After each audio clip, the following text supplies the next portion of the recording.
परसों मैंने एक पोस्ट किया था जिसमें हरिद्वार के व्यापार को लेकर के अपनी पीड़ा व्यक्त की थी। अब उसमें सभी लोगों की एक साझी प्रतिक्रिया ये आई कि हाँ, हरिद्वार का व्यापार प्रभावित तो वाकई हो गया है। सभी कमेंट्स के बीच में एक हमारे ज्वालापुर के गोयल साहब हैं, उनका एक मुख्तसर सा कमेंट आया कि जिम्मेदार कौन। दरअसल सवाल यही है कि जिम्मेदार कौन।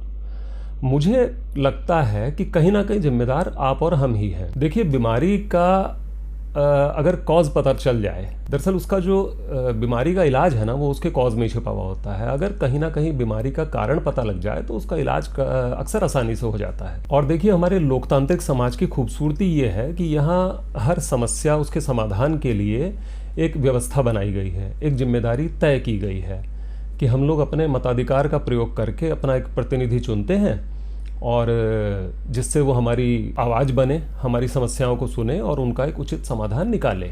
अब इसमें महत्वपूर्ण ये हो जाता है कि वो प्रतिनिधि अपना काम कितनी जिम्मेदारी से कर रहा है। अब इसमें जनता का भी जागरूक रहना बहुत ज़रूरी है कि वो सवाल पूछे, हिसाब ले। भाई, ये जिम्मेदारी आप उन पर ज़बरदस्ती तो थोपते नहीं हैं, ये अपनी मर्जी से उसका चुनाव करते हैं।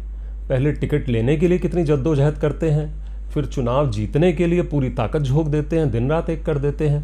अच्छा, राजनीति मैंने पहला और अकेला ऐसा एक फील्ड देखा है कि जहाँ पर सेवा करने के लिए इतनी ज़्यादा लड़ाई करते हैं लोग। अच्छा, इसके लिए उनको सैलरी भी मिलती है और दुनिया भर के अलाउंसेस मिलते हैं, भत्ते मिलते हैं, और कहीं ना कहीं अगर आप इसको स्टडी करोगे तो वो आपको बहुत ज़्यादा लगेगा। और ये भी ध्यान रखना ज़रूरी है कि ये सब उनको आपके दिए हुए टैक्स के पैसों से मिलता है। तो जवाब लेना आपका अधिकार है और काम करना उनका फर्ज है। अब समस्या कहाँ आती है कि जब वो अपना काम चाहे ईमानदारी और जिम्मेदारी से करें या ना करें, उनकी जय जयकार बहुत होती है।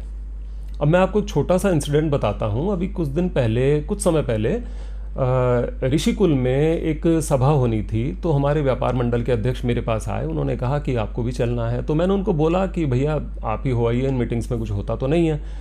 तो उन्होंने कहा कि नहीं, चलना है आपको, वहाँ पर कॉरिडोर के मुद्दे पे बात होनी है। मैंने कहा चलिए ठीक है, फिर चलेंगे ज़रूर। तो मैं वहाँ गया। अब वहाँ जाने के बाद मैंने देखा लगभग 1 घंटे से ज़्यादा सिर्फ गुलदस्ते लेने और देने में, अब ये आएंगे ये इनको माला पहनाएंगे, अब ये आएंगे ये इनको माला पहनाएंगे, यही चलता रहा।